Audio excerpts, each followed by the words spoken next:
Have you noticed I'm starting to sound a little bit like a broken record, but you know what? I don't care, because the time period that we're living in is both tumultuous and dangerous, but it's a prophetic time.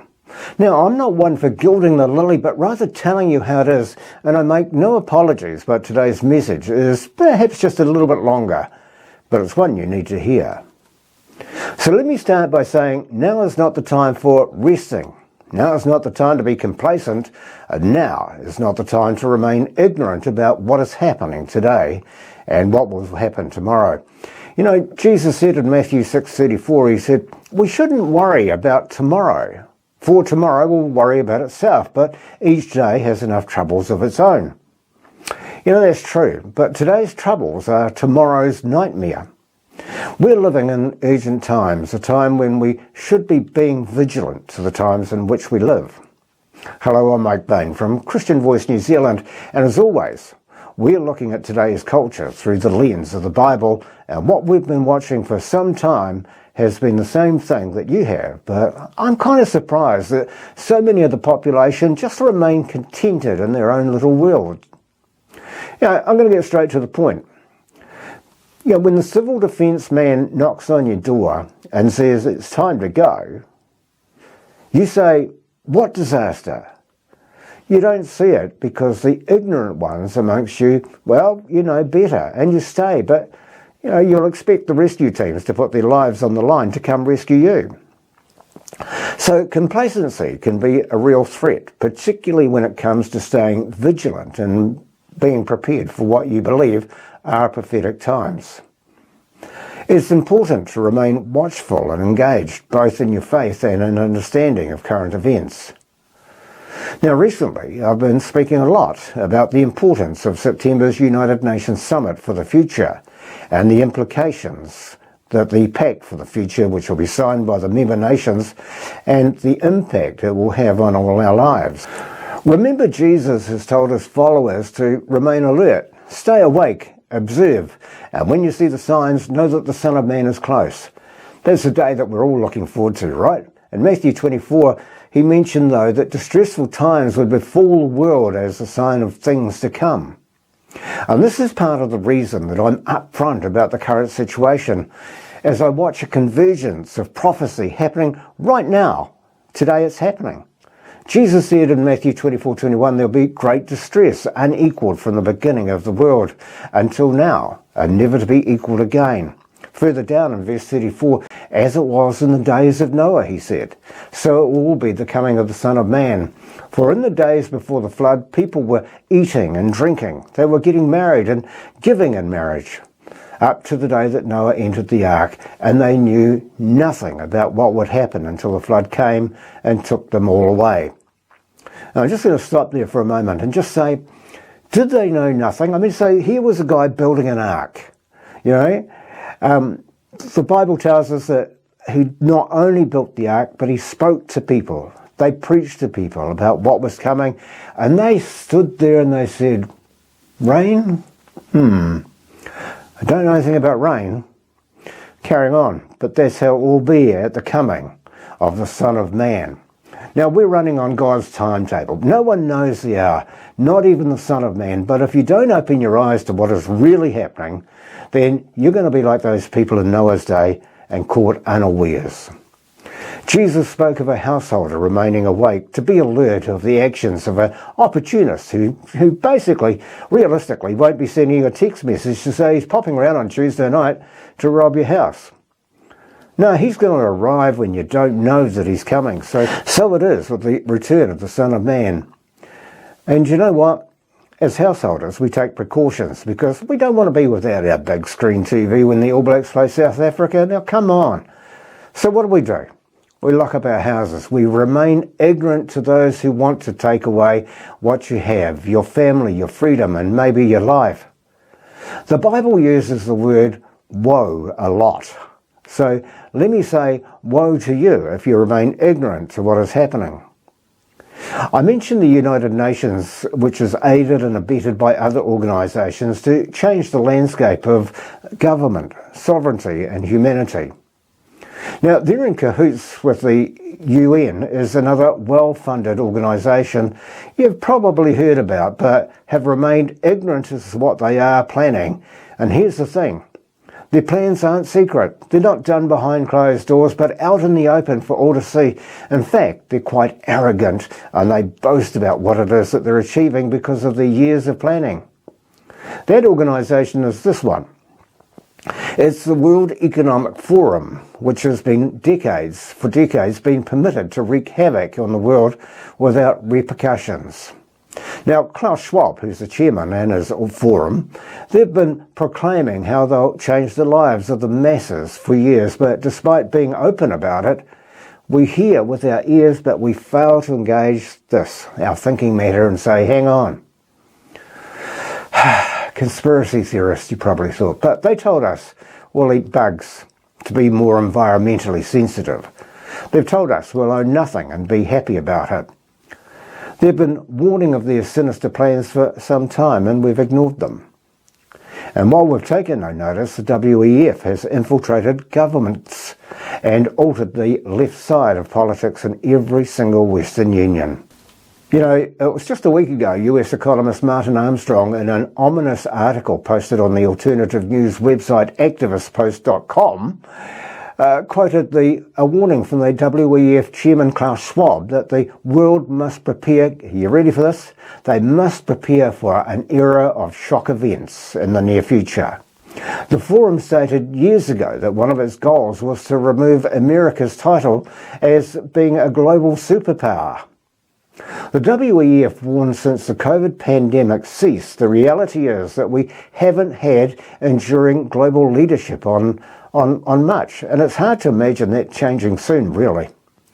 Now, this is partly because the superpowers are, they're just burdened down with things like global wars and domestic challenges. A global government is their proposed solution, so let me just clarify that for you. You've probably heard this one. A one world government, or if you like, a new order. Now, while the United States, for example, is looking for leadership, it's not going to stop the dearth of leadership in the world, really. Not sure if you've been aware that since COVID, we've become more used to the term fact-checking, and it's used during the US election as disinformation is rife. Hence, disinformation is threatening the biggest election year in America's history. And it's opening the need for global censorship, both on the streets and online. Now, not sure if it's something to boast about, but the WEF is warning democracy is declining, largely due to its policies that it has implemented. Civil unrest is rising, and the WEF is prepared for the descent. Nobody should be surprised, but both sides of the US elections, they're going to fight over the results, aren't they? People have fought back in all political systems, driven by a conviction that there's got to be a better, more effective way to govern. In most countries, even after their vote, citizens continue to challenge their leaders. They're questioning whether they have the capacity to tackle our many post-pandemic risks. In other words, the people have become unruly and they're turning on governments. And if you don't think that scenario is not working in favour of the World Economic Forum as they look for ways to crush any rebellion before it occurs. When you start manipulating people, when they can control the narrative, it's they who are going to gain the most. Think about that for a minute. We as a nation, as a world, we're being manipulated towards an end goal. Look at how much hysteria is created around the world regarding things like climate change, and how much governments are pouring money towards an unidentifiable problem without the masses questioning their spending. Then think about the claims that 50% of the workforce will be replaced with AI, leaving humans being utterly useless and disposable. Again, both of these fears have been orchestrated by the same organisation that wants to ease them. We're on the cusp of an era of shock events, warns the WEF chairman Klaus Schwab, so let's have a look as to where and how they're to come about. Things like enduring global leadership, democratic ideals, globalisation and liberal values have all been notably challenged, and superpowers are overstretched. The forum have added, this period of muddling through means anything can happen in our post-pandemic era, and they look for global risks to be further exacerbated by the unexpected destabilising shock events that they've talked about. So what are these three major shockwave events that the WEF are warning against, that they could also take advantage of? One is a new global extremist group. With the world distracted with multiple major wars and leadership in decline, this could be an opportunistic time for a new extremist group to make its mark and maybe not face as many consequences.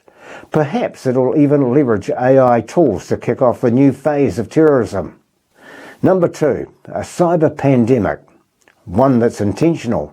The massive global IT outage in July was not terrorism, but simply a faulty software update from a cybersecurity firm.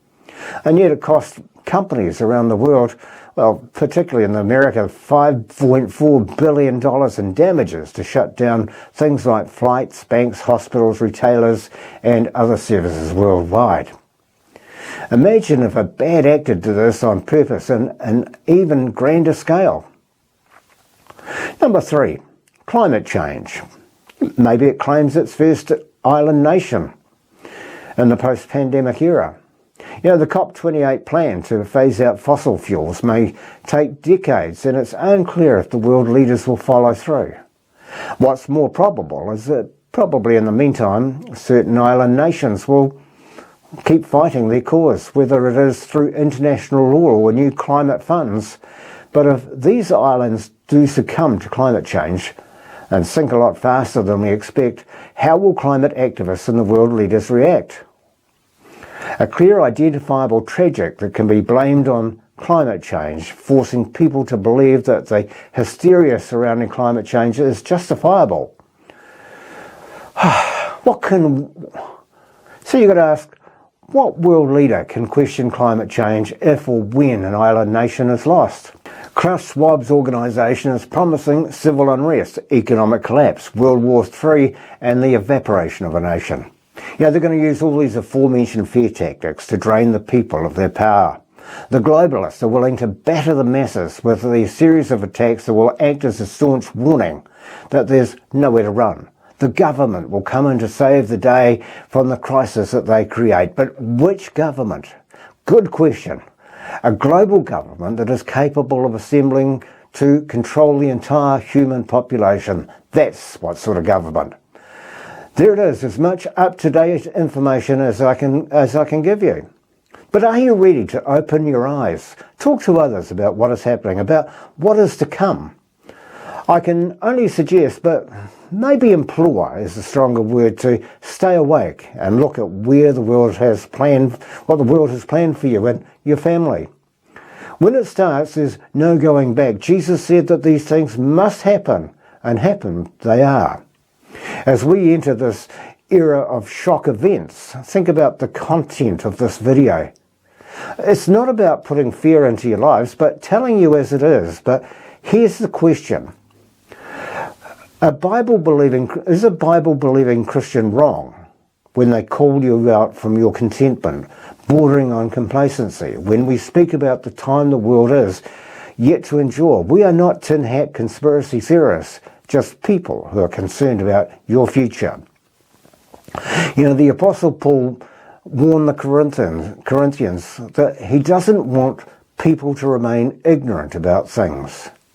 We're living in the final days, and it's no longer a long way off.